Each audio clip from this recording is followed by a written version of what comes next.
مساء الخير بنات، ان شاء الله راكم لاباس. اذا اليوم عندنا وصفه رائعه جدا، ان شاء الله كامل تجربوها وتفرحوني.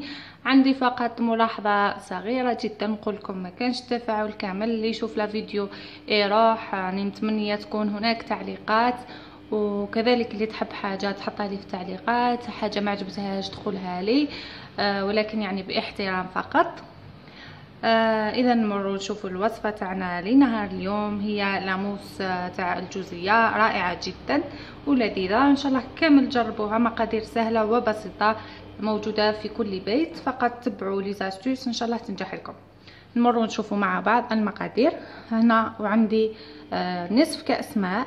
هنا انا استعملت الكاس تاع 240 مليلتر اللي استعملته، ولا تقدروا تستعملوا اي كاس تاع غازوز، يعني ما يكونش من هذوك الطوال، متوسطين فقط. تستعملوا نصف كأس ماء، نصف كأس عسل، كذلك نصف كأس سكر.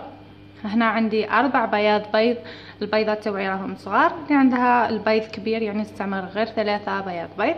عندي كمية من الجوز، هذا الجوز راح نزين به، هو اللي من تحته راني درته هكذا صغير، يعني راح نحطه داخل اللاموس. اذا نمروا لطريقة التحضير. كاسرونه راح نحط لها نصف كأس من السكر،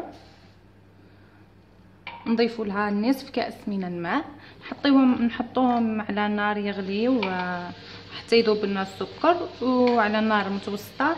وكي يبدا في الغليان نحسبوا مده 10 دقائق فقط ونحيوه. اذا هنا بعد ما مرت لي 10 دقائق على الغليان، خليته حتى حطيته ذاب السكر، خليته حتى هز الغليه، حسبت 10 دقائق كما راكم تشوفوا هنا فقاعات يعني عاقده. راح نضيف له العسل، نصف كأس من العسل، كذلك خليه يزيد يغلي لي، يهز الغليه، يغلي مده دقيقه او زوج حتى يتخلط مليح العسل مع هذا الخليط. بعدها راح نكملوا طريقه. هنا رايح في البيتخان تاعنا راح نحط 4 بياض بيض متوسطة الحجم، وإذا كان البيض تاعكم كبير ديروا 3 بياض بيض. راح نديروا قرصة صغيرة من الملح، هذا ضروري، ديروا بنسة سال يعني هكذا، ونطلعوا البيض تاعنا مليح.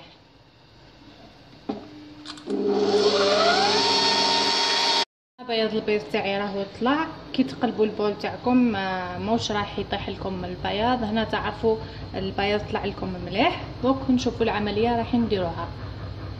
هنا بعد ما ندمج لي العسل مع السيرو اللي كنت درتو، رايح نشعل البيتخا تاعي ونخدم فقط بالملعقه، وهو سخون راح نفرغ كامل الخليط وهو يخلط. نشوفوا مع بعض. هاو لكم السيرو كيف راهو يغلي. راح نشعل البيترا تاعي، ما كنتش راح تسمعوني ولكن شوفوا فقط الطريقه. كذلك الدرجه اللي كنتوا تخدموا فيها تحركوا البيترا تاعكم، خلاص ما تزيدولوش. انا راح نديروا رقم 5.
هنا بعد ما مرت لي تقريبا نصف ساعه وهي خليت الباتور تاعي يخدم نصف ساعه حتى تلقاو الباتور تاعكم برد تماما، يعني هذا كي تمسوه تقدروا تمسوه وكذلك يكون بارد.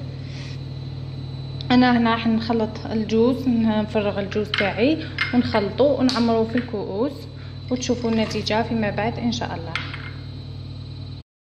اذا هذه هي الوصفه راهي جاهزه، وصفتنا تاع لاموس الجوزيه لنهار اليوم. اذا عجبتكم الوصفه ما عليكم غير ديروا لي جيم، وكذلك تبارطاجيو الاصدقاء، وراني نستنى في تعليقاتكم. انا نفضل نديرها في هذا الكؤوس الصغار فقط لانها حلوه بزاف، ماهيش راح يكملوها لكن درتوها في كؤوس كبار. مليحه يعني للسهره، هايله ولا كي يجيكم ضياف. اذا ان شاء الله في فرصه اخرى، والسلام عليكم ورحمه الله تعالى وبركاته.